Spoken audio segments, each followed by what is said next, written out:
Hello, everybody, and welcome to the Magical Learning Podcast for this week. As you'll be able to tell by the title, we've got a guest, which is very exciting, and we'll get to them very shortly. But first, we've got to check in and see how the regular team is doing. Now, Graham, how are you going this week? First cab off the rank. Well, we tend to go. I'm well, Jez. Thank you. And thank you for starting with the least important person on the call. Much appreciated. I was going to say happy Friday to everybody, and then I realised that it may not be Friday wherever you are. So, well, tough. It's Friday here, and I don't care. I'm good, Jez. Excited to be on the call. No, great to have you on, Graham. And Danette, how's the week going? Yeah, good, Jez. I'm heading off to Cairns next week, Northern Queensland.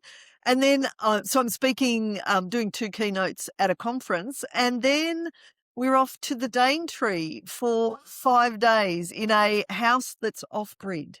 So cannot wait. Well, that's very exciting. It is very exciting. We're very excited to hear how that goes. And our guest for today, Bethan Winn, how are you going this week? How's the week been?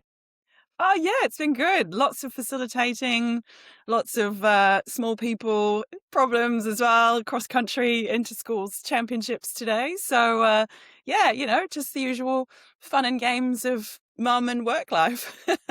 Well, yes. And speaking of cross-country, we are speaking cross-country because you are over in WA. That's a great segue by me, I'll say.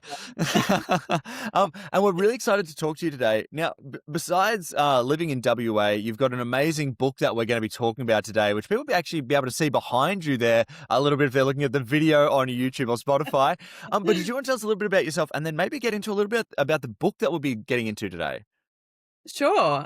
So my name is Bethan Winn. I help people think better together. So I facilitate, I speak, and I've written a book which came out a couple of months ago, which is all about critical thinking for the digital age, basically. Yeah, and I was saying just before we got on the call that these conversations are often really engaged by our audience. A lot of our AI sort of chats, it's a really hot topic, and I think people are really fascinated. And I think your particular perspective with this book is really fascinating. And I think before we get into the questions, do you want to tell us just a little bit about the book and sort of what it touches on? Sure. So, it's the human edge, critical thinking in the age of AI. And the focus for me is critical thinking, but what does that look like? Now we have artificial intelligence everywhere. So my approach is very much about collaboration and for people to maintain their agency. That's something that I'm really passionate about.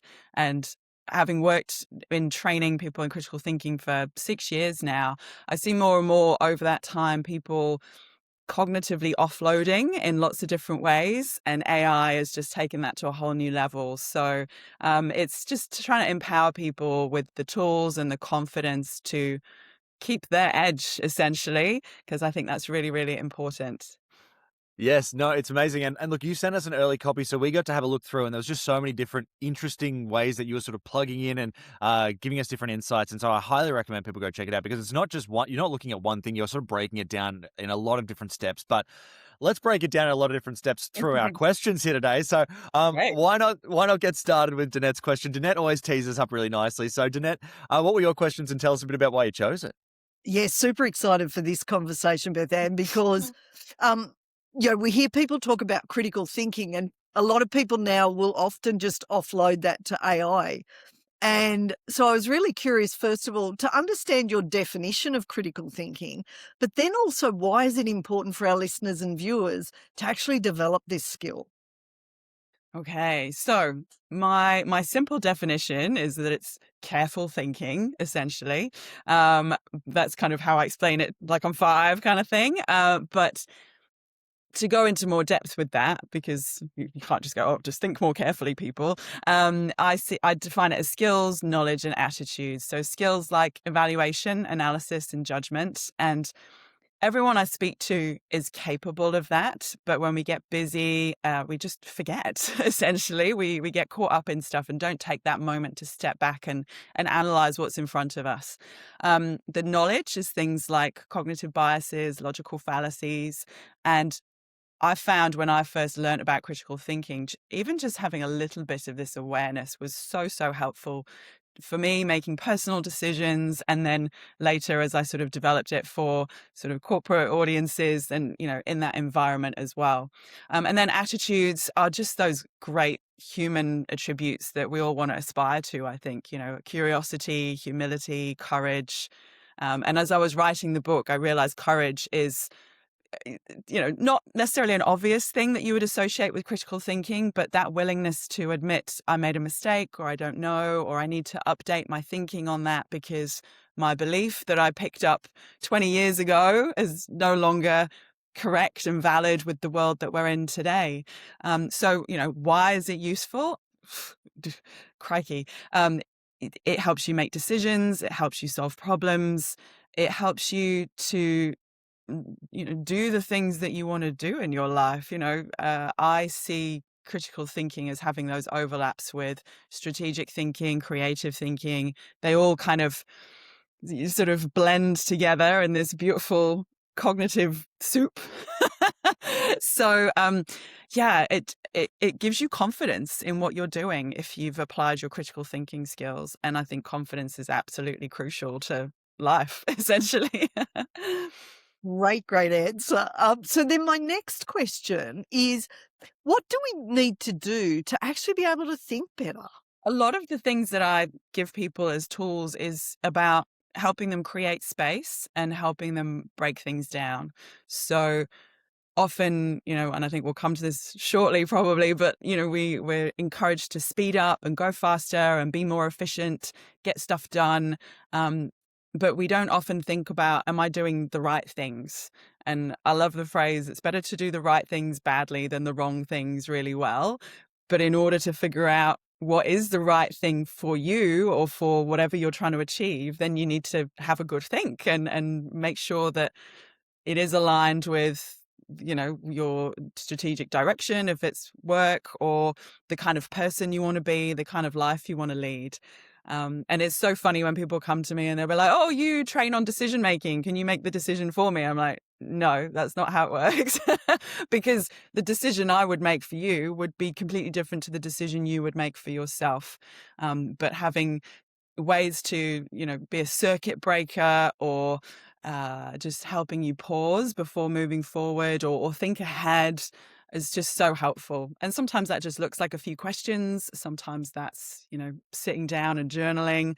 But I'm very cognizant that it needs to be practical and accessible for people to apply it. So that's always what I'm aiming for.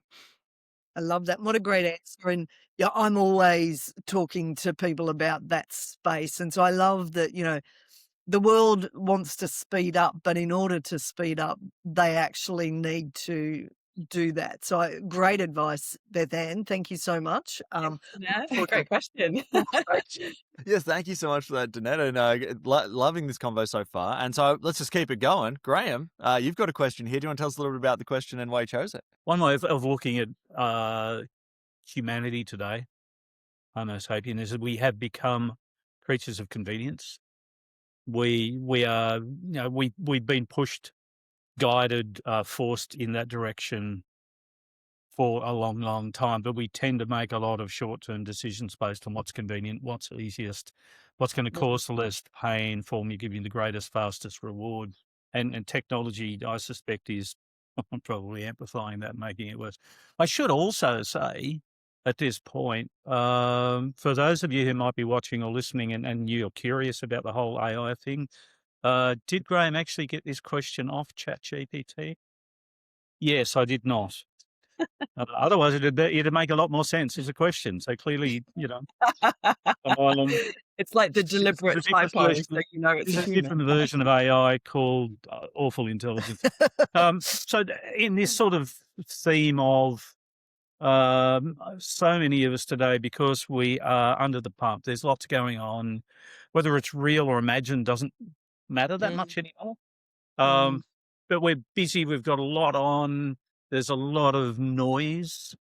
We have access to just more crap, excuse the expression, than we had ever had in the history of humanity.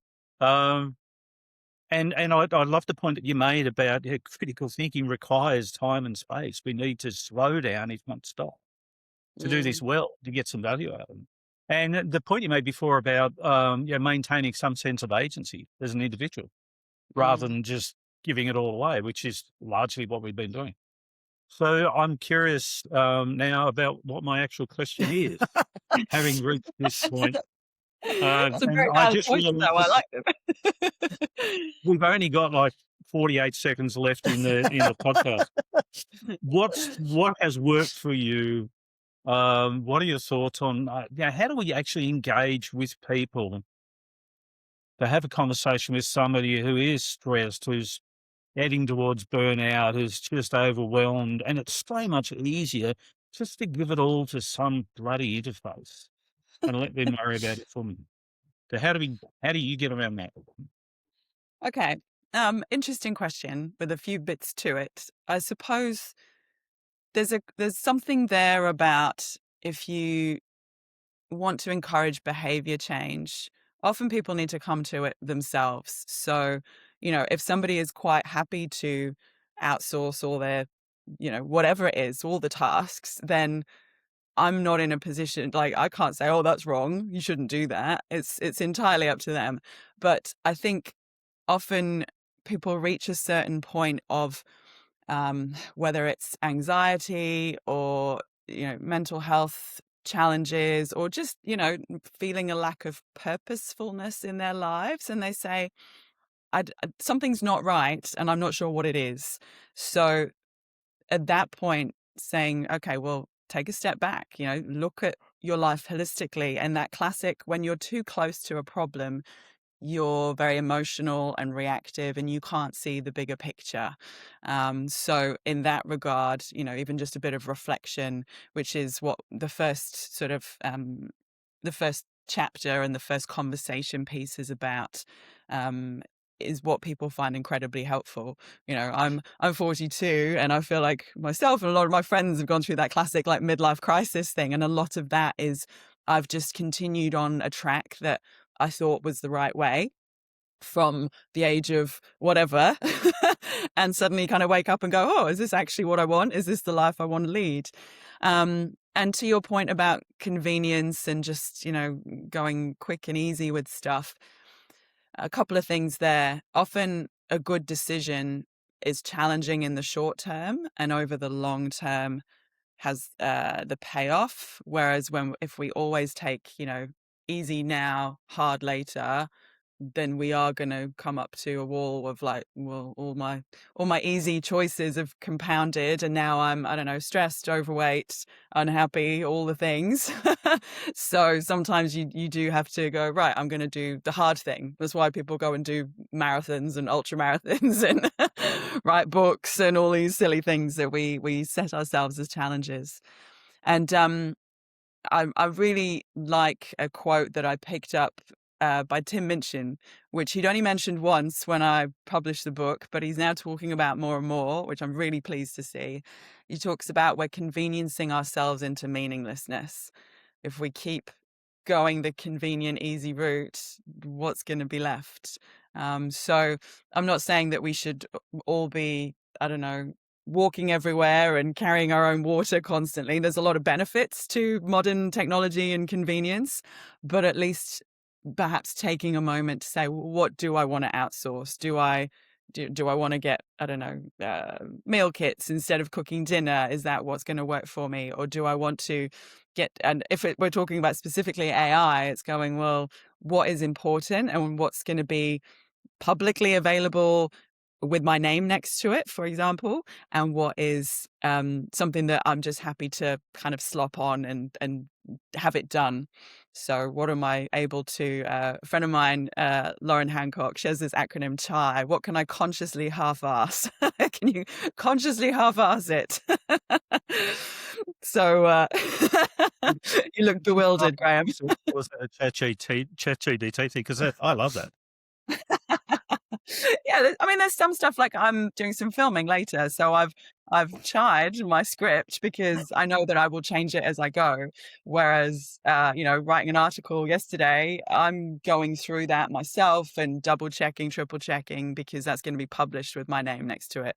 And I don't want to be that person that's caught out, particularly because I do critical thinking with someone going, this is a made up statistic or whatever, as it likes to do.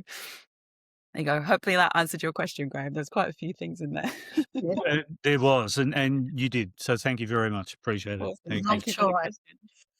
I love a shy. Yeah. I was like, is this about tea and reflection? No, it's about picking your battles.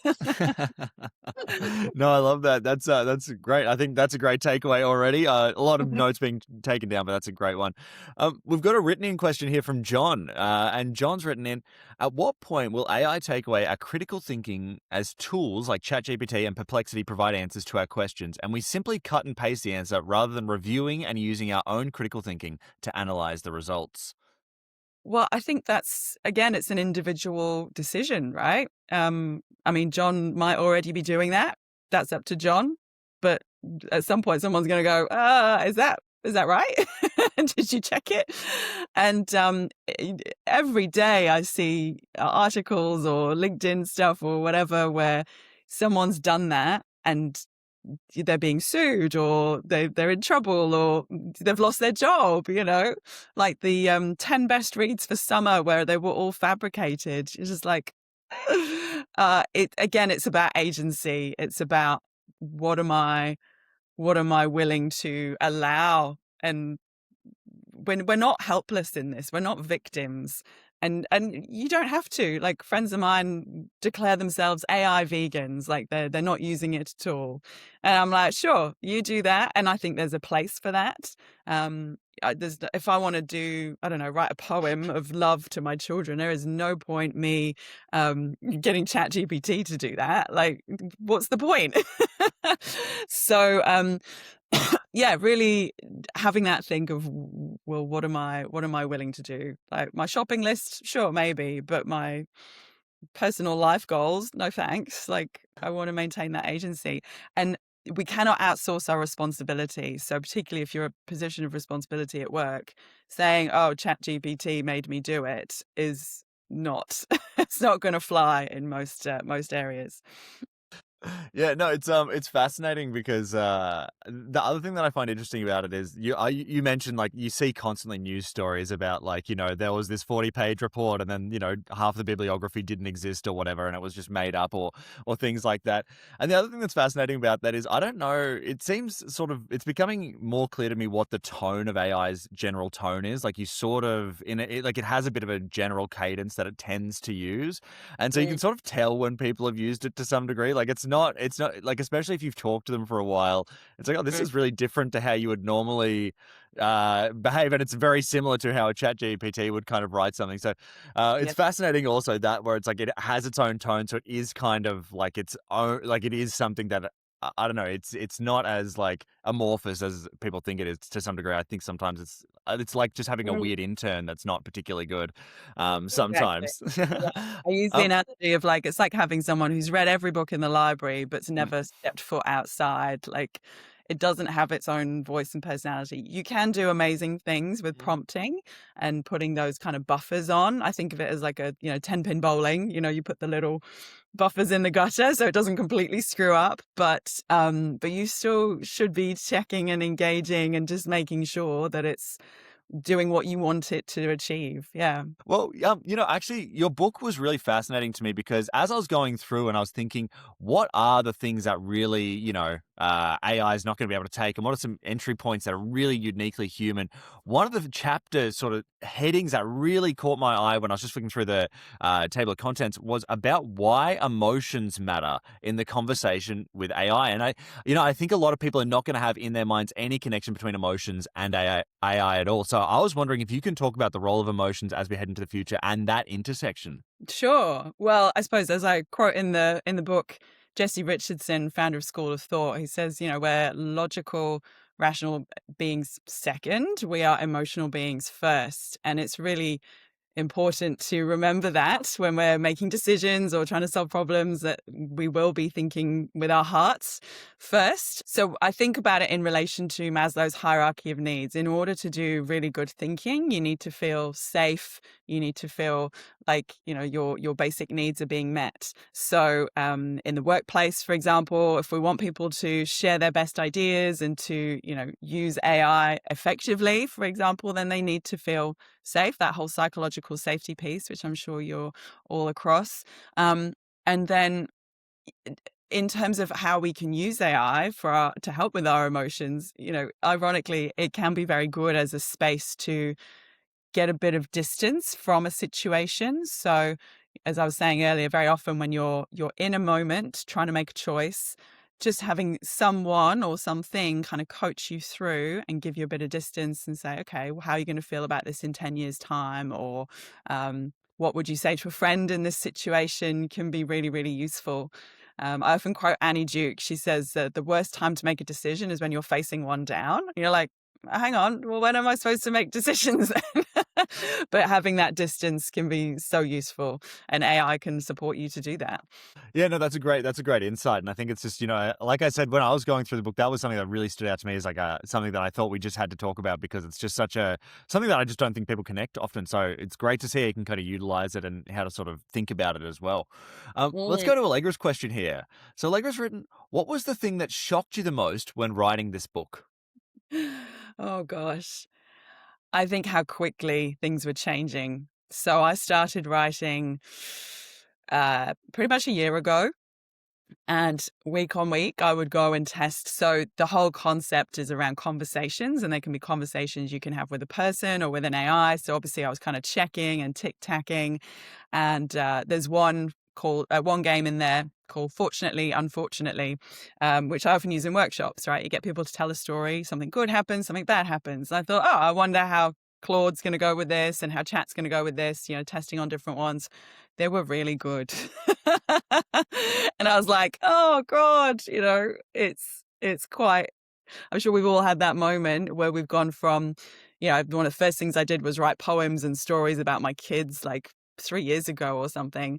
And so coming back to it and seeing how smooth and sharp some of the answers are, it was quite scary. But that's where I think, again, like checking in and going, well, what's it for? What am I trying to achieve here?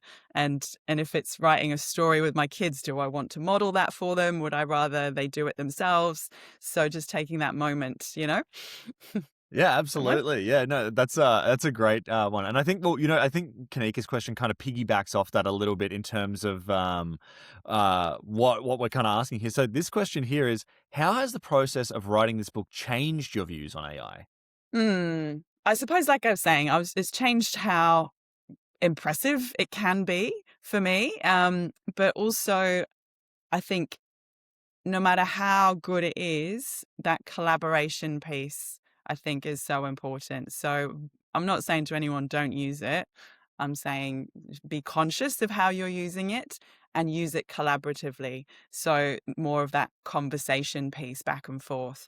Because, as you were saying, if you just go to it and say, write this for me or do this for me, it will do it. It just might not do it in a way that is what you want to achieve. So, like it's going to always be evolving, but engaging with it and not being afraid of what it can do or the future is a good place to start. When we're scared, we don't do great thinking. So it doesn't benefit anyone for someone to be like, oh, I'm worried about it and I don't want it to take my job, so I'm not going to engage with it. I think facing it head on is a very great place to start from.